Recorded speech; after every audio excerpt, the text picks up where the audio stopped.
What is up, maniacs? I am Zach, and I am the Milly Maker Maniac. Today, we are going to go through cash lineup. I'll do a quick review over my player exposure for my tournament lineups, just to get a feel for where I'm at there. I'll probably add a few more tournament lineups, but for the most part, I got my exposures set at this point. So we'll quickly run through that, and then I'll walk you through my cash lineup that I'll be building this week. Obviously, if I need to, I can make adjustments to that based on injuries and such, but we should have a pretty good layout for that today. All right, let's quickly run through our exposures so far. Pretty much in line with what I wanted from my player pool video. Got Herbert as my highest roster QB, Caleb Williams as my second highest, and then basically a tie for Goff, Allen, and Penix with Drake Megan in there as well. And then Hurts and Smith and Jones. Then we move down to Lamar Jackson, and then we really just have like a couple lineups for the rest of these guys. These are low percentages, but if a stack comes out of these guys, we at least have a shot at the Millie still with these guys. These are guys that I think it's unlikely that they're top 3 or QB1, but a slight outside chance. The field seems to be a lot higher on Mahomes than me this week, so that's a risk that I'm taking. But build a few lineups to give us a shot if any of those outlier situations at QB occur, but feel pretty confident really in Herbert and Williams as my core plays this week. Goff is definitely a contrarian play, but I play him every single week because when they go off, when he goes off, he brings a lot of people along with him, so it's easy to build lineups with the Lions. All right, let's jump over to running back. Definitely going to be way above the field on Henry this week. Just think when we looked at our stats for the week, the matchup stats, 2 positive numbers in the run game and a lot of negative numbers in the passing game. I think they're going to rely on him. I think this is one of those games that he could, bust that long run. It's going to be kind of a playoff environment there. Both teams trying to avoid going 1-3. I just feel like the field's going to be off Henry, and regardless of whether they're off Henry or not, I just think it's a great spot for him to have a big game at a reasonable price. So we're all over that. Hampton, much cheaper price in a good situation where I think they'll score a lot of points. I'm just heavy on the Chargers in general this week, so I have multiple variations of the Chargers offense having a good day across many lineups. If Herbert's QB1, then I've got a ton of lineups that would hit that very hard. If he's like QB5 but throws for 302 touchdowns, but they have 400 some yards of total offense and 4 touchdowns total, then in that situation, I have a ton of lineups without Herbert and with Hampton plus a pass catcher, or sometimes even 2 pass catchers.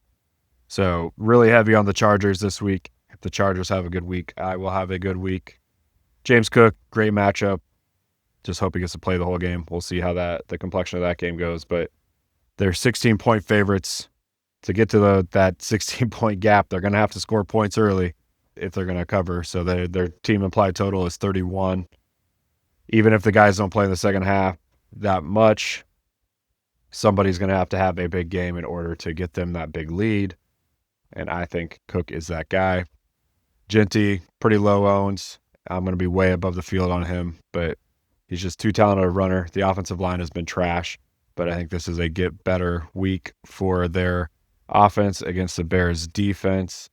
And I think that they will make adjustments to make the offensive line better. Then from there, pretty big drop off in my ownership. Taylor and Gibbs, 2 guys with bad matchups, but extremely talented. So I'm never going to go away from studs. And just because of a bad matchup, I'll give him a shot. Barkley and Irving. And then we kind of round out from there. Bijan, Travion, take a few shots on him. Pacheco, I'll take a few shots on him because he has a really good matchup. I don't think I believe it, but we'll give it a shot regardless. And then obviously much lower than the field on McCaffrey. I just think at his price, he has to do so much to be needed. I think there are a lot of guys in this range that are likely to outscore him this week. So I'm going to go for the cheaper guys that I think will outscore him. And hopefully that doesn't bite me in the ass. We'll see. Wide receiver, I'm all in on Rome. He'll be very popular, but I just think that is the highest likelihood game to be a shootout this week. In the Bears and Raiders game, he is clearly wide receiver 1. But that being said, I'm building a ton of lineups with DJ Moore in them as well. I don't think the opportunity for them to be wide receiver one is that big of a difference. So I will shoot my shot with DJ Moore plenty of times as well. And again, we're heavy on the Chargers. So we got Ladd up there. I'm not giving up on the Falcons yet. Drake London is just too cheap for what he did last year and what I think he's going to do this week against a bad secondary.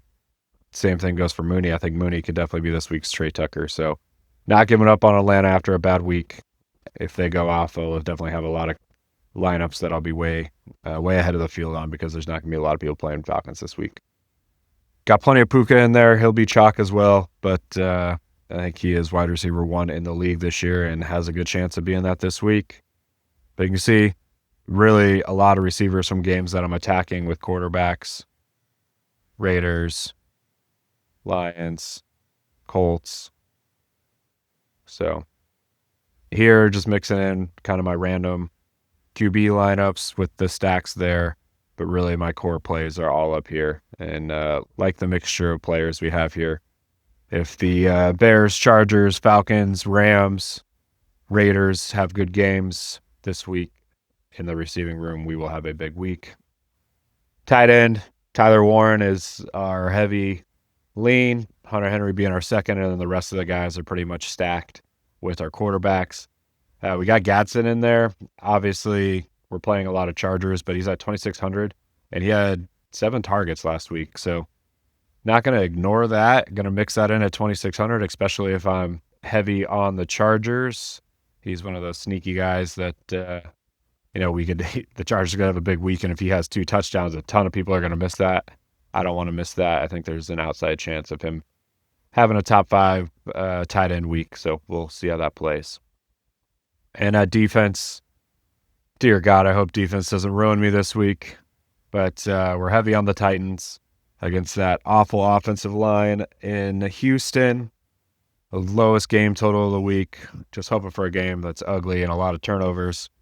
Got the Texans down here as well. They're just more expensive, so harder to get to. Ravens are kind of my mid-tier defense, and the Eagles are my more expensive defense that I got to a few times. Try to get to the Lions and Bills, but it was just really hard to build those in this week. All right, let's jump into building a cash lineup now. Feel really good about the spread of my tournament lineups. Feel like we've cast a pretty large net with a lot of good combos based on, some solid game theories that we think are going to happen really into the Chargers, really into the Bears this week. If they have good weeks, we have plenty of lineups that are they're going to be in good position to make money and hopefully win that Milly Maker. All right, we'll just jump into this double up here for the cash lineup, and then we will I will enter more lineups off air. But the reason I play cash, so obviously the name of the channel is the Milly Maker Maniac. We're trying to win the Milly. We're trying to take down that Milly Maker. That's the main focus. But obviously that can get expensive week in and week out. So we want to have some opportunities to give ourselves a chance to break even if we don't have a good tournament week. So I play roughly about whatever I put into my tournament lineups. I play about 50% of that number in cash, just giving me a decent chance to get back to even if I lose everything in the tournament. So the key thing between the big difference between cash and tournaments is in tournaments, we pretty much have to get everything right.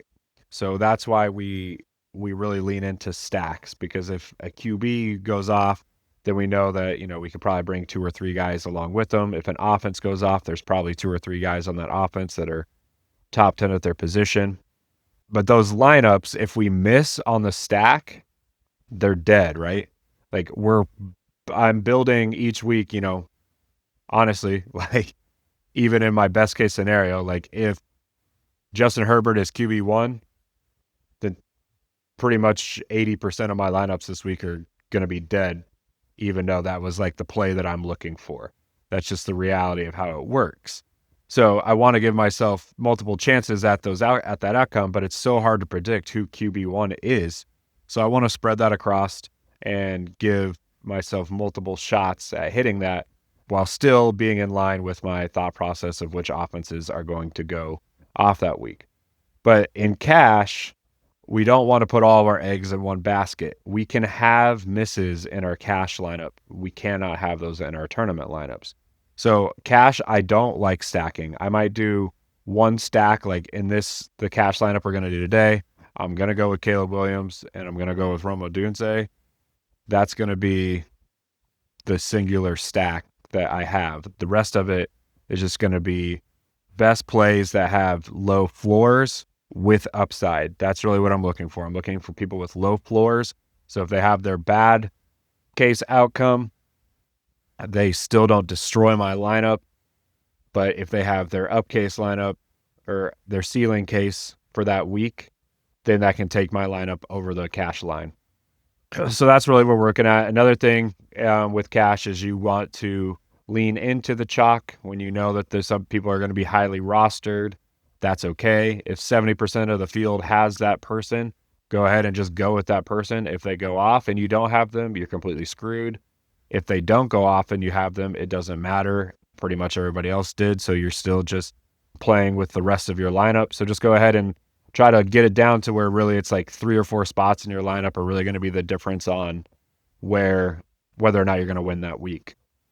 Unfortunate for me last week, I was nailed everything except for CD freaking Lamb, and that 0 spot put me right on the cash line, but I missed it by about 1.5 points from cashing in all my lineups. But anyways, on to week 4. I got to stop whining about week 3.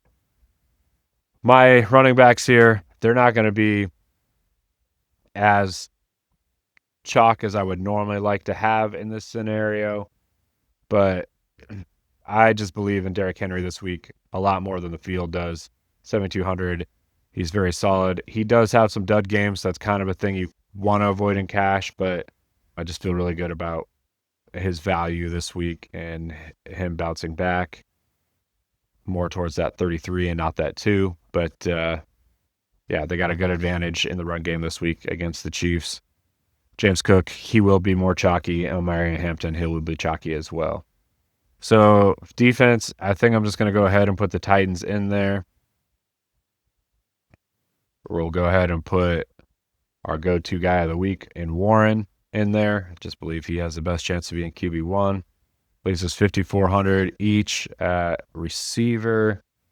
So the first one that jumps off the page to me is Jacoby Myers in that game that we think is the most likely to go off. He also is likely to be chalk this week, so I will lean into that.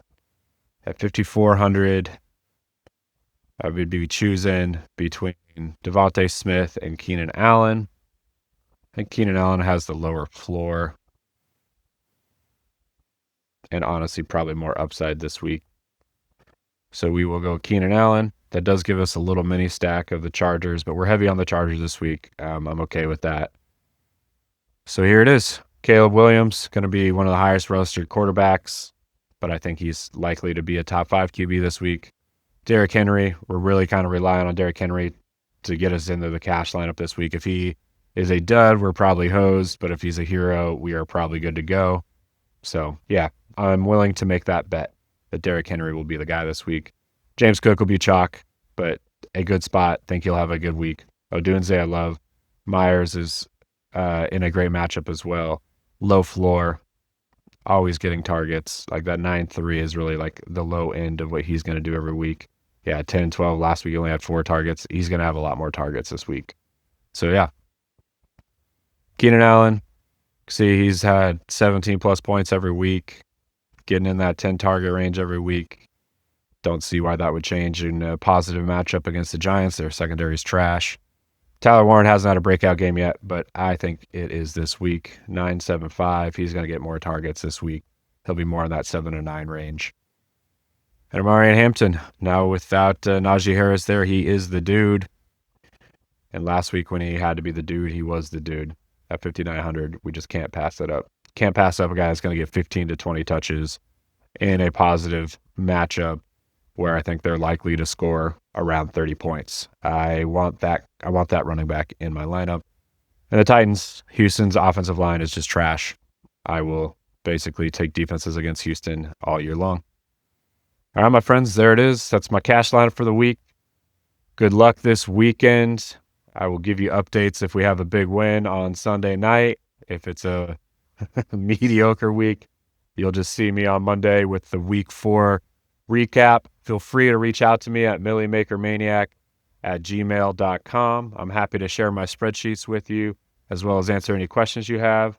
Oh, and that reminds me, actually, I did want to share a success story from one of the people that watched last week. Let me pull it up real quick.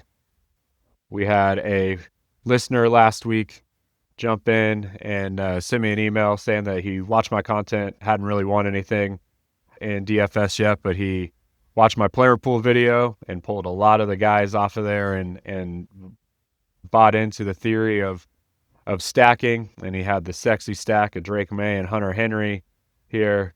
Had a decent stack out of the game we thought was going to be big and Pickens and Odunze. And then hit on running back with the guys that we loved last week with Taylor and Mason. And then had the nice little stack with Pearsall and McCaffrey. And had the Vikings D turn $12 into $2,500. Pretty cool to see that success following the philosophies that we are talking about in this channel. So congrats to Dap Ike Star. I'm sure I nailed that, but Dap Ike Star killed it. Congrats, my friend, and thanks for sharing the good news with me. It's always fun to see the success stories. All right, my friends, have a wonderful week. Go get them in week 4. I hope you get second place in the Milly Maker because you know that I'm taking down first place. Good luck, my friends, and we will see you next week.